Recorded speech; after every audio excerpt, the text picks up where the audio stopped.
పరాభవనామ సంవత్సరం. అందరూ ఈ పేరు వినగానే కొంచెం భయపడుతూ ఉన్నారు. పరాభవం అంటే ఇదేదో అగౌరవము కదా, ఎలాగా అని. ఇది ఒక బాహ్యార్థము ఉన్నప్పటికీ దీనికి తాత్వికమైన అర్థము, నిజమైన అంతరార్థము వేరుగా ఉన్నది.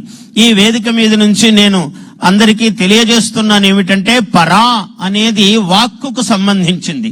అందుకే ఈ సంవత్సరానికి గురువు అధిపతి అయ్యాడు. పరా అంటే పరా పశ్యంతి, మధ్యమ, వైఖరి అని వాక్కు యొక్క 4 స్వరూపాలు. అంటే పరా నాభిదేశములో ఉంటుంది, పశ్యంతి హృదయములోకి వస్తుంది, మధ్యమ ఇక్కడికి వచ్చేటప్పటికి గొంతులో, మధ్యమ మనం మాట్లాడేది వైఖరి. ఇలా 4 దశలు దాటి వాక్కు బయటకు వస్తుంది. అటువంటి వాక్కుకు అధిపతి ఎవరయ్యా అంటే బృహస్పతి. ఆయనే వాచస్పతి. ఆయన అందుకనే ఈ సంవత్సరానికి గురువు అయ్యారు. అంటే మనము గర్భములో, మనస్సులో ఏ సంకల్పం చేస్తామో అది ఈ సంవత్సరం చాలా ఫలిస్తుంది. అందువల్ల మన రాష్ట్ర ప్రభుత్వము, ప్రభుత్వ అధినేతలు ఈనాడు ఈ సంవత్సరము చేసే సంకల్పాలు కొన్ని వందల ఏళ్లు, కొన్ని తరాల పాటు నిలిచేటువంటి ఒక గొప్ప యోగప్రదాయకమైనటువంటి సంవత్సరము ఈ పరాభవనామ సంవత్సరం. ఇది సామాన్యమైనటువంటి సంవత్సరము కాదు. మామూలుగా బయటికి వినడానికి అందరికీ అలా అనిపించినా తత్వార్థము మాత్రము ఇంత గొప్పగా ఉన్నది. అందుకని నేను ఒక శుభాశంసనం చేస్తున్నాను. విజయీ భవ, విజయీ భవ, వాక్పరాత్పరా భవ. పరాత్పరా భవ, పరాభవ దానికి రహస్యం అది. విజయీ భవ, విజయీ భవ, వాక్పరాత్పరా భవ. వాచస్పతి ప్రభువు అయిన వరరాజ్య స్థిరా భవ. రాజ్యము స్థిరముగా ఉండేటట్లు అద్భుతమైన సంకల్పాలు. విజయీ భవ, విజయీ భవ, విజయ పరంపరా భవ. విజయీ భవ, విజయీ భవ, విభవ శ్రీ ప్రాభవ. ప్రపంచాన తెలుగువాడు. ప్రపంచంలో అందరికన్నా తెలుగువాడికి ఒక ప్రత్యేకత ఉన్నది. మన భారతదేశంలోనూ ప్రపంచంలోనూ వీడెక్కడా మామూలుగా అందరిలాగా సామాన్యంగా ఉండడు. ఒక ప్రత్యేకమైన స్థానం కావాలని ఎప్పుడూ కోరుకుంటాడు. మన ముఖ్యమంత్రి గారి సంకల్పం కూడా తెలుగువాడు ఏ రంగంలో ఉన్నా అగ్రగామిగా, అగ్రభాగాన శిరస్థానీయుడుగా ఉండాలని వారి సంకల్పం. చాలా ఇటువంటి నేత మనకు దొరకటము ఆంధ్ర ప్రజలు, తెలుగు వాళ్ళ అదృష్టం. ఎందుకంటే ఏ రంగంలోనూ తెలుగువాడు పైన ఉండాలి అని కోరిక అందరూ కోరుతారా? అటువంటి వాడు మన ముఖ్యమంత్రి. ప్రపంచాన తెలుగువాడు జయధ్వజం నాటుతాడు, తెలివిని శ్రమతో కలిపిన జైత్ర పరంపరా భవ. తెలివికి, శ్రమకు తెలివి తోడు కావాలి. అంటే కేవలం హార్డ్ వర్కే కాదు, స్మార్ట్ వర్క్ కూడా కావాలని మనం భావించాలి. ముఖ్యమంత్రి గారి సంకల్పం కూడా అదే. ఎందుకంటే శ్రమకు తెలివి తోడు కావాలి. ఎప్పుడు మొరటుగా పని చేసుకుంటూ ఉండిపోకూడదు. తెలుగువాడు అలా ఉండడు. ఈ సంవత్సరం విశేషం ఏమిటంటే, నవనాయకులు. రాజు గురువు అయ్యాడు, బృహస్పతి కాబట్టే ఇవాళ గురువారం పండుగ వచ్చింది మనకు. రాజు బృహస్పతి, మంత్రి కుజుడు, ఇద్దరు మిత్రులు.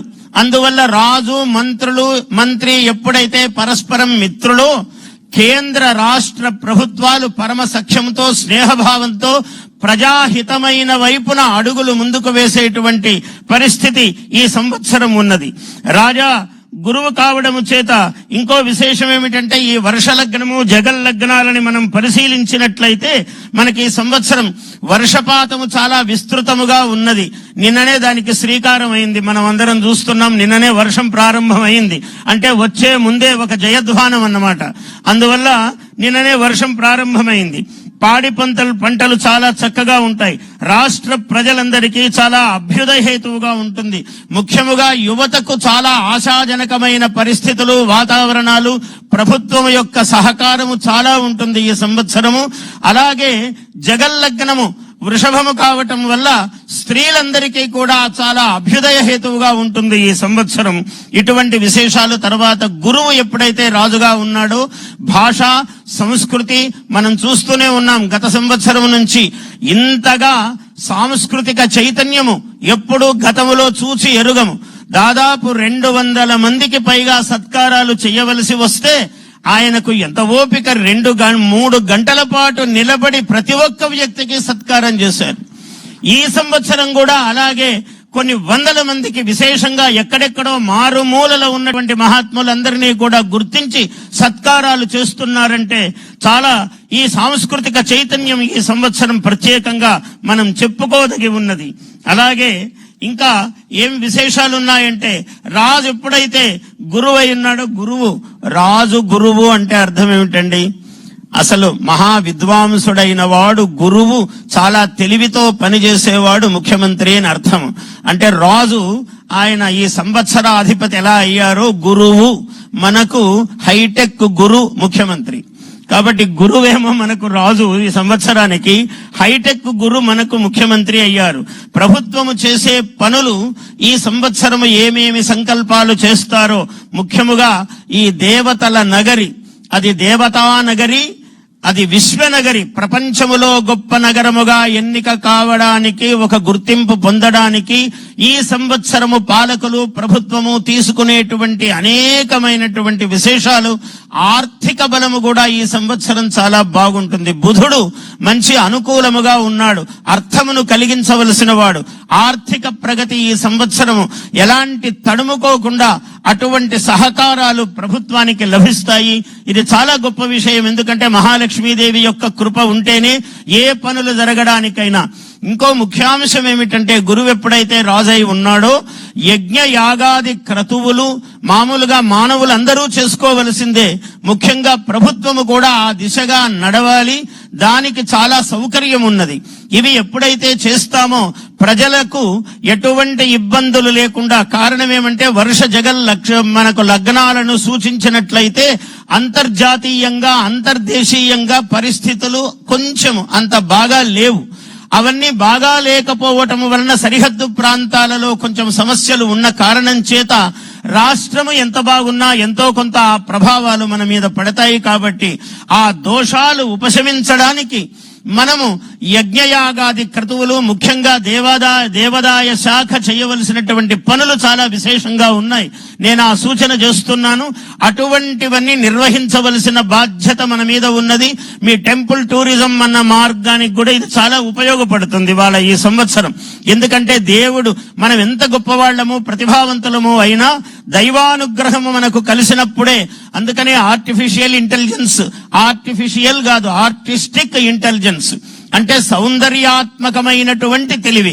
ఆర్టిస్టిక్ ఇంటెలిజెన్సే కాకుండా ఆధ్యాత్మిక ఇంటెలిజెన్స్ కూడా తోడైంది ఈ సంవత్సరం. ముఖ్యమంత్రి గారి ఆలోచన సరళిలో కూడా దైవ భావన సంపూర్ణముగా ఆవిష్కరింపబడుతూ ఉన్నది. అందువల్ల ఈ ఆధ్యాత్మిక ఇంటెలిజెన్స్ ఇవాళ అందరికీ అవసరమైనది. ప్రజలందరూ కూడా ఎవరెవరైతే దైవ భావనతో జీవితాన్ని సాగిస్తారో వాళ్లకు చాలా విశేషమైన అభ్యుదయము కలిసి వచ్చేటువంటి సన్నివేశము ఈ సంవత్సరము ఉన్నది. ముఖ్యంగా మనకు అమరావతి అన్నది అత్యంత రాజధానులకు ఒక విశ్వనగరము, ప్రపంచములోనే జేగీయమానమైనటువంటి నగరము కాబోతున్నది అమరావతి. అటువంటి సందర్భంలో అక్కడ లోకేశ్వరేశ్వరుడైనటువంటి అమరేశ్వరుడు అంటే సాక్షాత్తు దేవేంద్రుడు ఆయన పాదపద్మాల దగ్గర కూర్చుని పూజించాడు. అటువంటి అమరేశ్వరుడికి విశేషమైనటువంటి సేవ, ఆ యజ్ఞయాగాది క్రతువులు ఆయనకు జరిగినప్పుడు సంపూర్ణముగా ఈ నగరము దైవీకళ సంతరించుకుంటుంది అని నేను సూచన చేస్తూ ఉన్నాను. ఇదంతా ఇందులో ఉన్న విషయాన్ని నేను సంక్షిప్తంగా చెప్తూ ఉన్నాను. అదేవిధంగా ఇవాళ 3-4 గ్రహాలు ఒక్కొక్క చోట ఉన్నాయి. ఆ ఉండటం వల్లనే అంతర్జాతీయ స్థితిగతుల్లో కొంచెం భేదం ఉంది. కాబట్టి మనము ఈ దేవతా లక్షణములతో జాగ్రత్త వహించి విశేషంగా రుద్రాభిషేకాలు, విశేషముగా సహస్రనామ పారాయణలు, ఇక్కడ దుర్గాదేవి అధివసించినటువంటి చోటు దుర్గా మల్లేశ్వరుల స్వామి దేవస్థానం. అందువల్ల ఇక్కడ చండీ పారాయణాలు, దుర్గా సప్తశతులు ఇలాంటివన్నీ కూడా విశేషంగా జరగవలసినటువంటి సన్నివేశము ఉన్నది. అయితే నేను సూక్ష్మంగా రాసులు ఎన్ని చెప్పినా కూడా మనము రాసుల యొక్క విశేషాలు ఎలా ఉన్నాయని అందరూ అనుకుంటారు. కాబట్టి నేను సంక్షేపంగా రాసుల గురించి చెప్తూ ఉన్నాను. ఈ సంవత్సరము దాదాపు 6-7 రాసులకు చాలా విశేషమైన యోగము ఉన్నది. మేషము చాలా యోగం ఉన్నది, మేషరాశి. అలాగే కర్కాటక రాశి చాలా బాగా ఉన్నది. అలాగే తులా రాశి చాలా అద్భుతంగా ఉన్నది.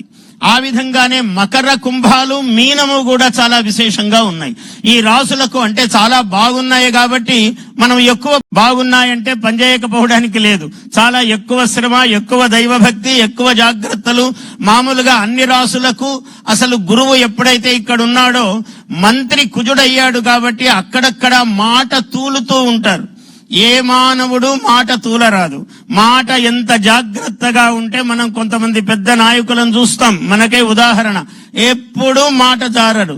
ఆ మాట జారకపోవడములోనే మన మహత్వం అంతా ఉంటుంది. ఎంత బయటికి మాట్లాడితే బహుభాషిణ శ్రద్ధధాతి లోకః అన్నాడు. ఎక్కువగా మాట్లాడేవాడి మీద లోకానికి శ్రద్ధ ఉండదు అన్నారు. అందువల్ల మాలాంటి వాళ్ళమంటే మాట్లాడాలి, తప్పదు. మాకు కూడా చాలా నియమాలతోనే మాట్లాడతాం, ఎప్పుడు పరిధులు దాటకుండా మాట్లాడతాం. అలాగే సహజంగా ఏ వృత్తిలో ఉన్నవారైనా మాట ఎక్కువ తూలకుండా జాగ్రత్తగా పొల్లు మాట రాకుండా చూసుకోవటం అన్నది ఒక ప్రధానమైనటువంటి సందేశము ఈ సంవత్సరము గురువు కుజుడు మనకిస్తున్నాడు. మొత్తం నవనాయకులలో 7 మంది నాయకులు శుభావహంగా ఉన్నారు. మనకు 21 మంది ఉపనాయకులలో 16 మంది నాయకులు మనకు అక్కడ చాలా శుభాస్పదంగా ఉన్నారు. అందువల్ల ఈ సంవత్సరం ఎక్కువ శుభాలకే అవకాశం ఉన్నది. మన రాష్ట్ర ప్రగతి చాలా విశేషంగా ఉంటుంది. ప్రజలందరూ ఆనందించేటువంటి సన్నివేశమే ఉన్నది. ఇటువంటి వైభవాలన్నీ కలిగినటువంటి సంవత్సరము. ఈ ఆదాయ వ్యయాలు ఇవన్నీ కూడా సహజముగా మనం సమీక్షించుకోవలసిందే. శాస్త్రమునెప్పుడు ఉల్లంఘనం చేయరాదు, తేలికగా మాట్లాడరాదు. పంచాంగం ఏముందిలేండి, అదేముందిలేండి అని మనం అనుకోరాదు. ఎందుకంటే సర్వము మన సర్వశక్తులు కాలాధీనములై ఉన్నాయి. కాలము ఏష కాలహ నిరాకృతి అన్నాడు. కాలము అన్నియుంచేయును అన్నాడు. కాలము చెయ్యనిది లేదు ఈ ప్రపంచములో. ఏదైనా చాలా గొప్పగా ఉన్నదంటే వాడి టైం అండి అలా ఉందండి అంటారు. ఏదైనా బాగలేదంటే టైం అండి అని చెయ్యి కిందకి అంటాం. ఏదైనా టైము అంటే కాలము, కాలమే అన్నింటికీ గొప్పది. అటువంటి కాలము సర్వోన్నతముగా, సర్వోత్తమముగా మనకు అద్భుతమైనటువంటి అనుగ్రహాన్ని ప్రసాదించాలి అని కోరుతూ, అటువంటి కాలము మనకు సర్వానుగ్రహప్రాయముగా ఉండాలని ఆ కాలస్వరూపుడైనటువంటి పరమేశ్వరుణ్ణి ప్రార్థిస్తూ, నేను కాలము గురించే చెప్తున్నాను కాబట్టి కాలమును ప్రతి సెకను కూడా లెక్కగానే నేను పాటిస్తూ నా భాషణాన్ని స్వస్తి ప్రజాభ్యః పరిపాలయంతాం, ఎందుకంటే మొట్టమొదట ప్రజలకే స్వస్తి అన్నాడు శాస్త్రములో కూడా. పరిపాలయంతాం వెంటనే ఎక్కడికి వెళ్ళాడంటే రాజులు ధర్మముగా పరిపాలించాలి, ప్రభువులు. స్వస్తి ప్రజాభ్యః పరిపాలయంతాం న్యాయేన మార్గేణ మహీం మహీషాః. ప్రభుత్వం ఎప్పుడైతే ధర్మప్రదముగా ప్రవర్తిస్తుందో ప్రజలందరికీ క్షేమం కలుగుతుంది అన్నారు. అలా చాలా నిత్యోత్సాహముతో వయస్సును లెక్కం చేయకుండా ఒకే మాట చెప్తాను. ఆయన కాల కిరీటధారి మన ముఖ్యమంత్రి చంద్రబాబు నాయుడు గారు. కాలమును కిరీటముగా మలుచుకున్న మహాప్రతిభాశాలి. అందరికీ అలా చేత కాదు, చాలా కష్టము. మనము ఆదర్శముగా తీసుకోవాలి. ఏమిటంటే కాలములో అనేక ఒడిదుడుకులుంటాయి. ఎటువంటి పరిస్థితినైనా ఎన్నుకొని నిలబడి దాన్ని కిరీటముగా మలుచుకోగలవాడే మహనీయుడవుతారు. అటువంటి ముఖ్యమంత్రి గారికి, వారి కుటుంబమునకు, వారి యొక్క మంత్రివర్గ సహచరులకు శతమానం భవతి శతాయుః పురుషస్య తేంద్రియ ఆయుష్యేవేంద్రియే ప్రతిష్టతి.